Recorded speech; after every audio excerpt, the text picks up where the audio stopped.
Hola, muy buenas tardes a todos. Hoy día vamos a hablar sobre el caso clínico de María Elena, de 45 años de edad, que reside en Juliaca, a 3.825 metros sobre el nivel del mar, y cómo ella se adapta fisiológicamente en diferentes sistemas, y también en las caminatas que iba a iniciar. Empezamos con el sistema cardiovascular, que está compuesto por el corazón y los vasos sanguíneos. En los vasos sanguíneos tenemos las venas, las arterias y los capilares, y su función principal del sistema cardiovascular es transportar oxígeno, nutrientes, también transportar hormonas y eliminar desechos metabólicos, y así para mantener la homeostasis del organismo. También el corazón está compuesto por un sistema eléctrico de conducción que inicia en el nodo sinusal, también conocido como marcapasos, seguidamente del auroventricular, luego el haz de His y por último las fibras de Purkinje. ¿Cómo se evalúa esto? Mediante un electrocardiograma, donde la sonda P significa despolarización auricular y el complejo QRS significa despolarización ventricular y la onda T, repolarización ventricular. Es importante mencionar que algunas personas que viven en gran altura pueden tener algunas adaptaciones fisiológicas debido a la hipoxia crónica, y esto se puede ver presentados en la amplitud de la onda P y el complejo QRS, pero para confirmar esta adaptación es importante realizar un electrocardiograma. Y dicho esto, vamos a empezar de cómo María se adapta fisiológicamente a la altura y a las caminatas. Bueno, durante las caminatas se aumenta la frecuencia cardíaca, el volumen sístole, también el gasto cardíaco, así permitiendo que llegue una mayor cantidad de sangre y oxígeno y nutrientes a los músculos. Además, también se produce la vasodilatación de los músculos, así para favorecer el flujo sanguíneo. También ocurre una vasoconstricción en órganos que durante el ejercicio, pues como bien sabemos, se requiere un mayor oxígeno. Y también María tiene adaptaciones fisiológicas, como la producción de glóbulos rojos, que este proceso se le conoce como eritropoiesis, donde se produce en los riñones. Esto es importante porque mejora el transporte de oxígeno hacia los tejidos. Ahora, viendo los datos de María, que tiene una presión arterial ligeramente elevada de 135 sobre 88, si esto no se controla o no recibe tratamiento, podría desarrollarse en una hipertrofia ventricular, que esto consiste en el engrosamiento del músculo, debido a que al que tiene un mayor esfuerzo del corazón para bombear sangre, ¿no? Entonces, esto ya no se le conocería como una adaptación, sino una patología. Algunas patologías relacionadas tenemos la hipertensión arterial, la insuficiencia cardíaca, la cardiopatía isquémica.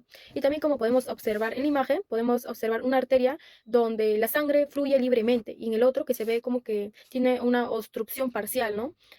Que esto se conoce como angina de pecho. Y también tenemos la obstrucción total de la arteria donde pasa pues la sangre, y eso se le conoce pues ya sería ya entonces algo más crítico, ¿no? Un infarto agudo del miocardio. Bueno, ahora voy a explicar sobre el sistema respiratorio. El sistema respiratorio está conformado por las vías respiratorias superiores e inferiores. En las superiores tenemos la nariz, la faringe y la laringe, y en las inferiores tenemos los bronquios, los bronquiolos y los alveolos.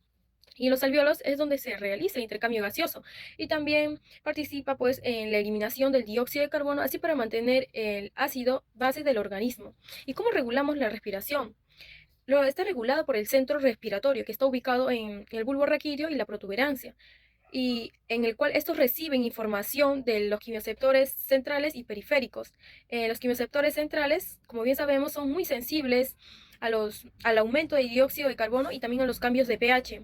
En cambio, en los quimioceptores periféricos, que están ubicados en los cuerpos carotídeos y aórticos, que responden principalmente a la disminución del oxígeno. Y ya para entrar en el caso clínico de María Elena, como bien sabemos que vive en gran altitud, estos receptores ayudan a aumentar la ventilación pulmonar como mecanismo de adaptación. Bueno, ahora vamos a hablar más sobre las adaptaciones fisiológicas que tiene María Elena en la altura y en las caminatas. En la altura, como bien sabemos, en el caso clínico menciona que tiene una saturación de 92%, que es un valor bajo, ¿no? Ya que en los rangos normales es de 95 a 100. Pero este es un valor esperado a personas que viven en gran altitud, ya que el organismo mantiene una hiperventilación crónica. Y algunas adaptaciones fisiológicas es el aumento de los glóbulos rojos, ¿no? Y también el aumento de la densidad de los capilares en los tejidos, ¿no? Y esto pues permite que haya una mejor oxigenación, y también mejora pues el rendimiento de María Elena al iniciar pues las caminatas, ¿no? Y como bien sabemos, María Elena, al realizar las caminatas, aumenta su frecuencia respiratoria, también el volumen corriente, y también la ventilación pulmonar, así favoreciendo pues a la oxigenación y una mayor eliminación de dióxido de carbono. Y ya para terminar, algunas patologías relacionadas sería el asma, la neumonía y el EPOC. Bueno, ahora voy a explicar el sistema digestivo. El sistema digestivo está formado por un tubo digestivo que comprende la boca, también la faringe, el esófago, el estómago, el intestino delgado, también el intestino grueso, y por último tenemos el recto y el ano. Y también cuenta con órganos anexos como las glándulas salivales, también el hígado, la vesícula biliar y el páncreas. Bueno, esto cumplen funciones importantes durante la digestión. Bueno, ¿cómo inicia la digestión? Pues inicia en la boca, donde las glándulas salivales producen saliva que contienen amilasa salival, que es una enzima que inicia la digestión de los carbohidratos, que esto pues degradan el almidón. Luego el alimento pasa por la faringe y pues llega al esófago, luego finalmente al estómago, donde se mezcla con jugos gástricos y hasta producir pues una sustancia semilíquida llamada quimo. Ahora, para hacer énfasis en los órganos anexos, el hígado pues produce bilis y la vesícula biliar almacena y concentra para así liberarlo al duodeno cuando nosotros pues consumimos alimentos ricos en grasas. Y también por el otro lado, el páncreas libera enzimas digestivas y también libera pues bicarbonato que ayuda a neutralizar la acidez del quimo. Y también la digestión cuenta con tres fases. La primera fase es la cefálica, que inicia incluso antes de comer. Es cuando también inicia cuando nosotros vemos o olemos o pensamos en alimentos. Y en esta etapa se estimula la producción de saliva y de jugos gástricos. La siguiente etapa es la fase gástrica, que comienza cuando el bolo alimenticio llega al estómago.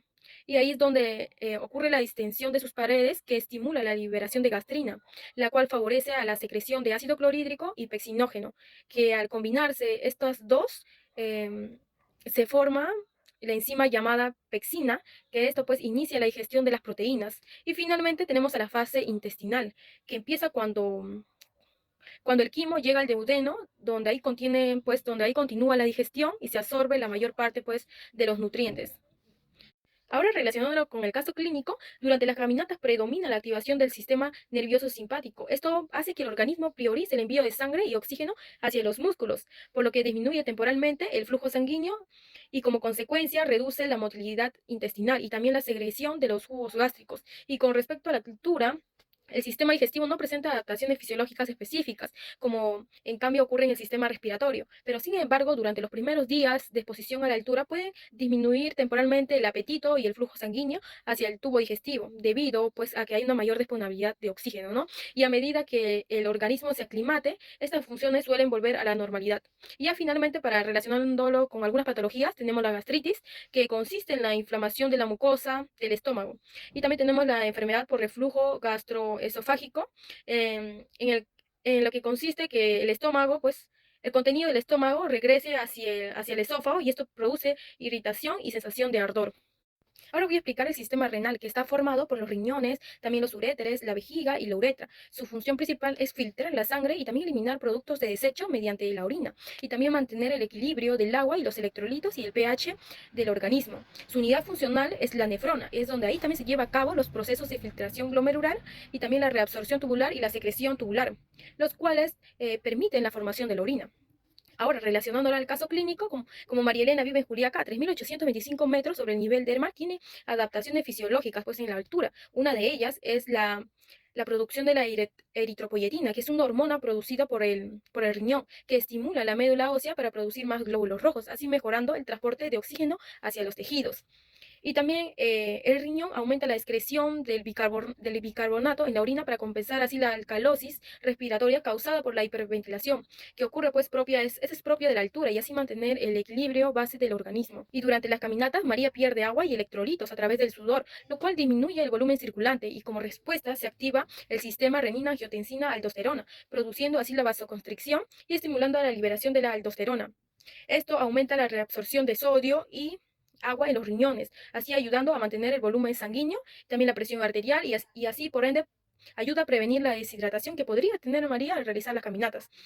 Y finalmente, para relacionarlo con algunas patologías, tenemos a la insuficiencia renal, que disminuye la capacidad pues, de los riñones para filtrar la sangre. También tenemos a la litiasis renal, caracterizado por la formación de cálculos que pueden obstruir las vías. Bueno, ahora vamos a hablar sobre el sistema endocrino, que está conformado por glándulas como el hipotálamo, el hipófisis, la tiroides, la parotidoides, las glándulas suprarrenales, también tenemos el páncreas endocrino, los ovarios y la glándula pineal. Su función principal es producir y liberar hormonas que regulan el metabolismo, también el crecimiento, la reproducción y también esto es importante para mantener pues la homeostasis del organismo.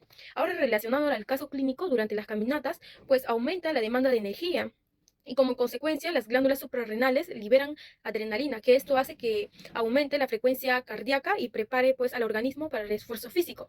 Además, también se libera cortisol, que favorece a la disponibilidad de la glucosa para cubrir las necesidades pues energéticas durante el ejercicio. Y también por el otro lado, el glucagón estimula la liberación de la glucosa, así para mantener el aporte energético a los músculos, mientras que la acción de la insulina favorece el uso de la glucosa por los tejidos, ¿no? Asimismo, también tenemos a la hormona antidiurética y la aldosterona, que esto pues se encargan de retener y el agua y el sodio, así ayudando pues a mantener el volumen sanguíneo y prevenir la deshidratación durante la actividad física. Y finalmente lo voy a relacionar con algunas patologías, que tenemos la diabetes mellitus, que altera pues esto la regulación de la glucosa en la sangre. Luego también tenemos a la hipotiroidismo, caracterizado pues por la disminución de la producción de las hormonas tiroideas. Bueno, ahora para finalizar voy a hablar sobre el sistema reproductor. El sistema reproductor está formado por los ovarios, la trompa de falopio, el útero, el cérvix y por último la vagina. Su función principal es producir los ovocitos y también secretar hormonas sexuales como los estrógenos y la progesterona. Esto ayuda pues también a regular el ciclo hormonal, también y hacer posible pues la reproducción. Relacionándolo al caso clínico, María Elena tiene una edad de 45 años de edad, que posiblemente puede estar en la etapa de perimenopausia, en la cual la función de los ovarios disminuye y pueden presentarse también cambios hormonales y alteraciones del ciclo menstrual.